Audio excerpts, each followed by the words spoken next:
उत्तर प्रदेश के मुख्यमंत्री योगी आदित्यनाथ ने 2025 में आयोजित होने वाले महाकुंभ मेले की तैयारियों का निरीक्षण और संगम घाट पर किया। मुख्यमंत्री ने अधिकारियों को निर्देशित करते हुए कहा कि महाकुंभ की व्यवस्था भव्य श्रद्धालुओं के लिए सुविधाजनक होनी चाहिए। निरीक्षण के दौरान मुख्यमंत्री के साथ जल शक्ति मंत्री स्वतंत्र देव सिंह, प्रमुख सचिव गृह संजय प्रसाद, जिलाधिकारी प्रयागराज और मुख्य सचिव मनोज कुमार सिंह उपस्थित रहे। इसके अलावा कैबिनेट मंत्री नंद गोपाल गुप्ता नंदी भी सीएम के साथ मौजूद थे। मुख्यमंत्री ने घाटों की साफ सफाई, जल प्रबंधन और बुनियादी ढांचे को समय पर पूरा करने के निर्देश दिए। योगी आदित्यनाथ ने कहा कि महाकुंभ मेले में लाखों श्रद्धालु आते हैं, इसलिए सुरक्षा और सुविधा पर विशेष ध्यान दिया जाए। उन्होंने अधिकारियों को सुनिश्चित करने को कहा कि श्रद्धालुओं को यातायात, पेयजल, स्वास्थ्य सेवाओं और ठहरने की पर्याप्त सुविधाएं मिले।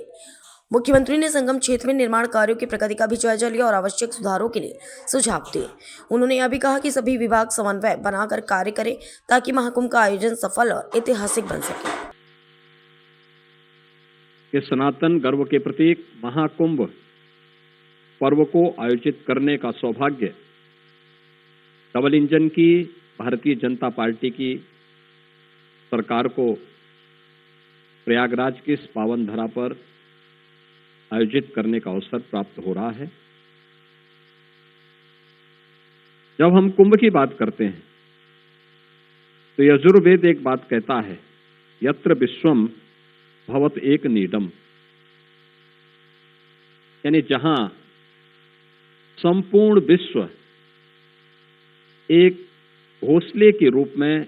एकत्र होता हुआ दिखाई देता है। दुनिया की एक अस्थायी सिटी, सबसे बड़ी सिटी, और वो आपने यहां पर प्रयागराज के अंदर पिछले 2-2.5 महीनों के अंदर बसती हुई देखी।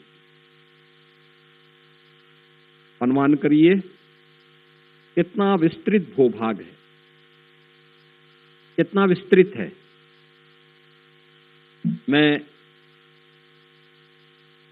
अपराह्न में 2 बजे यहां पहुंच गया था और 2 बजे से 6:30 बजे तक अखाड़ों में अन्य 2-3 सेक्टर हैं, उनमें केवल एक औपचारिक संवाद के लिए मिलने के लिए गए।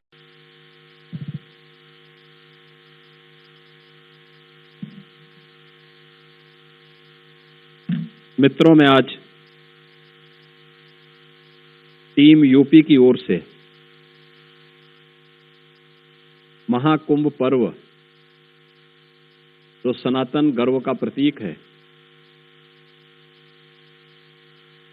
इसके आयोजन के लिए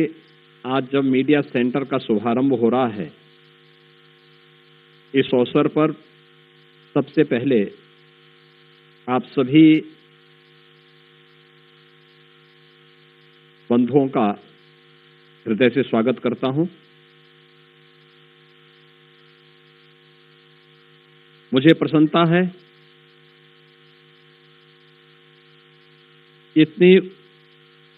उत्सुकता से और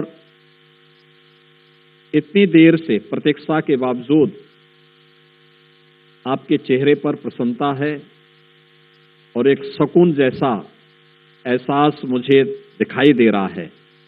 मैं इसके लिए आप सबका हृदय से अभिनंदन करता हूं। मित्रों, 12 वर्ष के बाद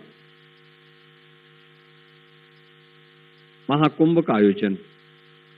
और उसमें भी 144 वर्ष की वह शुभ मुहूर्त आए, तो वह सचमुच उस पूरी पीढ़ी के लिए जो प्रत्यक्ष या अप्रत्यक्ष रूप से उस आयोजन के साथ जुड़े हों, उन सब के लिए सौभाग्य का विषय भी है और गौरव का विषय भी है। और ये हम लोग अपना सौभाग्य, भारत की आस्था का प्रतीक है। इस आयोजन को पूरी भव्य रूप से आयोजित करने के लिए डबल इंजन की सरकार ने जो इंफ्रास्ट्रक्चर प्रयागराज के लिए दिया, उन सब को उद्घाटन करने के लिए आदरणीय प्रधानमंत्री जी का मार्गदर्शन और उनका आशीर्वाद यहाँ प्राप्त हुआ था और एक प्रकार की औपचारिक शुरुआत उन्होंने उस दौरान की थी, संगम नोच पर पूजा करके। ये सभी कार्य श्रद्धालुओं के लिए अब और जितना कार्य 2019 में हुआ उससे दोगुने से अधिक कार्य 2025 के महाकुंभ के पूर्व प्रयागराज सिटी के लिए भी और महाकुंभ का वह क्षेत्र जहां पर अस्थायी स्थिति बसी है, उन सब जगहों पर भी कार्य व्यवस्थित रूप से आगे बढ़ते हुए दिखाई दिए। और आज महाकुंभ के बहाने प्रयागराज का भी कायाकल्प हुआ है और प्रयागराज कुंभ भी अपने दिव्य और भव्य रूप में आस्था और आधुनिकता का एक महासमागम बन करके नए भारत का दर्शन कर पूरे क्षेत्रफल को, नदियों के तटों को व्यवस्थित करना, उन्हें वहां पर कैंप लगाने और अस्थायी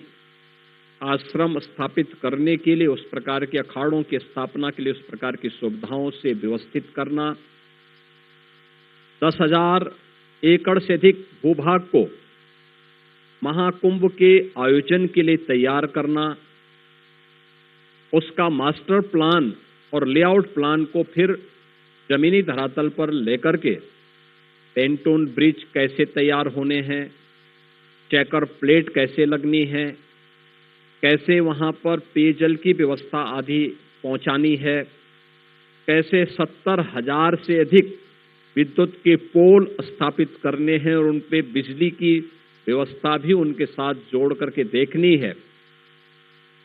एक एक कार्य को इन 2.5 महीनों के दौरान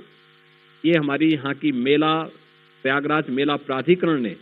जो महाकुंभ के आयोजन के साथ इस पूरे आयोजन को व्यवस्थित किया जा रहा है और बहुत बेहतर तरीके से उन्हें आगे बढ़ाया जा रहा है। ऐसे ही सेक्टर की संख्या बढ़ाई गई, उसका विस्तार दिया गया, प्रयास किया गया है कि कुंभ क्षेत्र में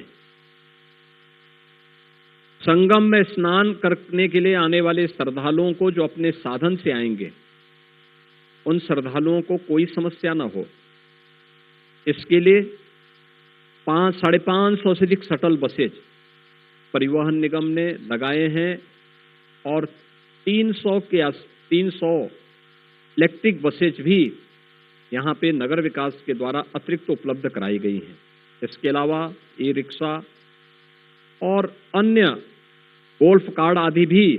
यहाँ पर उनकी सुविधा के लिए, श्रद्धालुओं की सुविधा के लिए लगाए गए हैं और इसके लिए 5,000 एकड़ का भूभाग केवल पार्किंग के लिए ही आरक्षित किया गया है, जो संगम तट से 5